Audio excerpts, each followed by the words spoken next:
What causes a checkpoint for Subaru's return by death in ReZero? We've seen him switch checkpoints several times throughout his journey, and some of them we've become very familiar with. But what actually causes a checkpoint to be saved at a certain spot? We know that return by death does not care about the fate of anybody besides Subaru, and we know Satella's goal with return by death is to free Subaru from the fate of death or a terrible fate in general, and also that she's our safest guess on who is actually setting the checkpoints for Subaru. So using this information, we can infer that a checkpoint is set as long as Satella thinks certain conditions are met for Subaru. Like, a checkpoint will not be set in any place that Subaru is actually suffering or in pain, so he has to be completely safe. But there's also a mental component to it. Most, if not all, of the checkpoints for Return by Death have been updated after Subaru overcame a huge mental challenge, or was in, or believed he was in, a good place mentally. So basically, I think Return by Death checkpoints rely completely on Satella seeing Subaru's physical and mental well-being being in a good place at a point in time.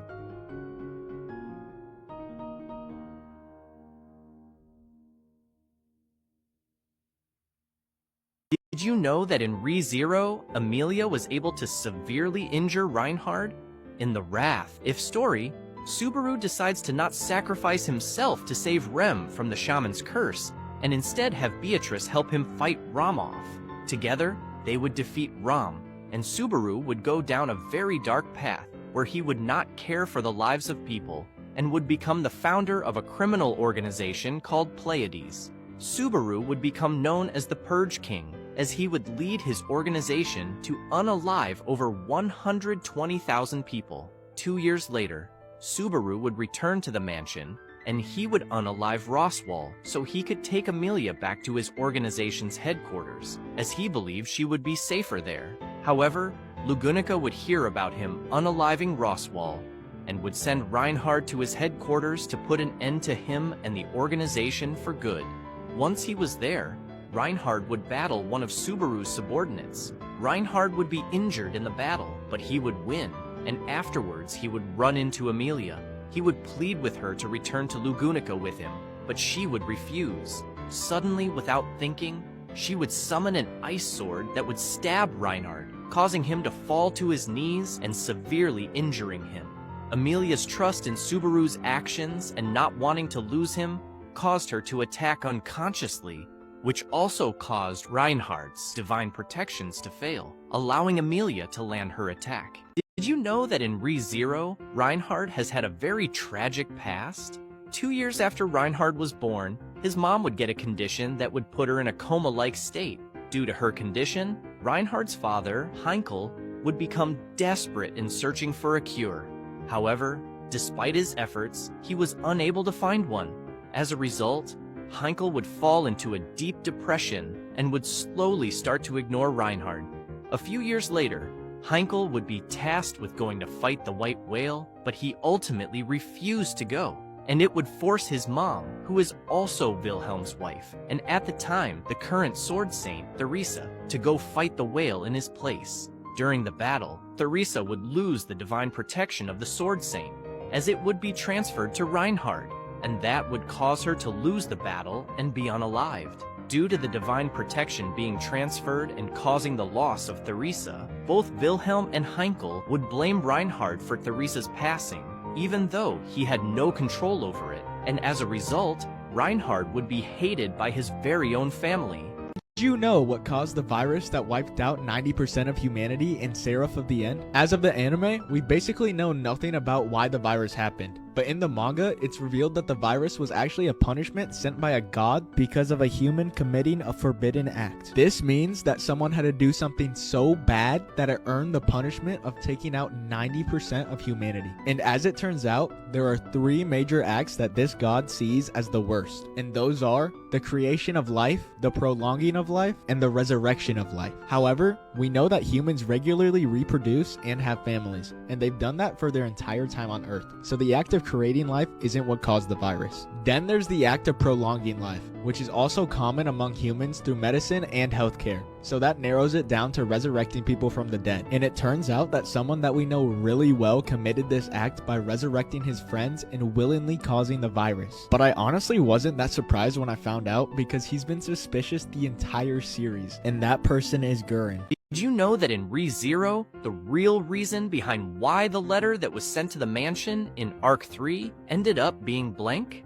Once the battle with the White Whale was over, a letter would be headed to the Roswell mansion to notify the people there about an alliance between the Amelia, Cruce, and Anastasia camps. On top of this, Subaru and more than half of the remaining soldiers from the whale fight would head to the Mathers domain to take on the witch's cult, while Rem and Cruce would join the injured soldiers on their way back to the capital. On their way back to the capital, Rem and the rest of the injured soldiers would be attacked by the Sin Archbishops of Greed and Gluttony, where Gluttony would end up eating Rem's name and memories, causing everyone but Subaru to forget about her existence. However, Rem was actually the person who wrote the letter to the Roswell mansion, but because she was forgotten by the world, it caused everything that she wrote in the letter to also be erased from existence, leading to the people in the mansion to receive a blank letter, and they would interpret it as a sign of disrespect. Is Arisu in love with Ayana Koji in Classroom of the Elite? She's been interested in him ever since she saw him in the White Room, but is it love or something even more complex? I think it's kind of a hard question to answer because her whole reason for even challenging Ayana Koji in a special exam was to prove her philosophy that geniuses are born and not made. And if she could beat the White Room's masterpiece, she would effectively prove that. So by default, he was already in a special place because he was the only one that could help her get what she wanted, even if it wasn't out of love. However, Arisu is also a person who enjoys situations she finds interesting, and every interaction she's had with Ayana Koji she's found interesting and thoroughly enjoyed them. So much so that it got to the point that she couldn't sleep the night she was about to face off against him in the special exam. And even during the exam, her heart was racing from being in the same room as him, and she couldn't help but steal glances at him and feel attracted to him. Afterwards, she even called the special exam her best memory because of the time she got to spend with Ayana Koji and how much she was challenged. So there clearly is an attraction to Ayana Koji, most likely made out of the fact that his genius is able to actually challenge her own and make situations interesting for her in a way nobody else's can. On top of the fact that she now acknowledges and even admires his skills, which shows that he clearly has a special place in her heart. What are the different types of cursed gear in Seraph of the End? Even though we see them regularly used throughout the series, I bet you didn't realize there's actually 2 different types of cursed gear that the demon army uses, and it actually has to do with the type of demon within the gear. The first type of cursed gear is manifestation gear. With this type of gear, the human host would let their demon come out and manifest themselves to use their special power, but it comes at the cost of leaving the host defenseless while their demon is away. However, this means they're particularly strong at range, as the demon can move away from their host, and they have the ability to disappear and reappear at their host command. It's also the type of gear that Shinoa, Yoichi, and Shinya use. But I honestly think the next type of gear is arguably the better type, with Yu, Gurren, and Kamizuki all using this type of gear. The types of demons in this gear prefer to possess their host instead of manifest physically, and the user would let their demon directly possess them while maintaining control, and in return, the host gets a large boost in physical strength and overall more power, and it's called possession gear. Did you know that an Alia sometimes hides her feelings in Russian? Alia used to have a very different appearance. Over summer break in the novels, Kuze and Alia were walking through a train station together when something caught their eye. It turned out to be a picture of Nanoa modeling on a poster with a bunch of other models, and it caught both of them by surprise because of how much Nanoa stood out with her looks despite how attractive everybody else on the poster was. Kuze was especially shocked, and he ended up staring for a decent amount of time while also complimenting her looks. Unfortunately, he was with Alia, and she ended up pinching his cheek because she was upset with him looking at another woman while he was out with her. Kuze gave her an excuse that it was because her blonde hair stood out so his eyes were naturally drawn to it, but Alia immediately questioned why he was drawn to Nanoa's hair and not her silver hair. This forced him to say that he thought her hair was beautiful too, but she casually brushed it off and revealed to him that back in her childhood, she used to look extremely different. This was because her hair wasn't actually always silver, as it used to be blonde just like Nanoa's, meaning a young Alia would have blue eyes and blonde hair just like Kuze's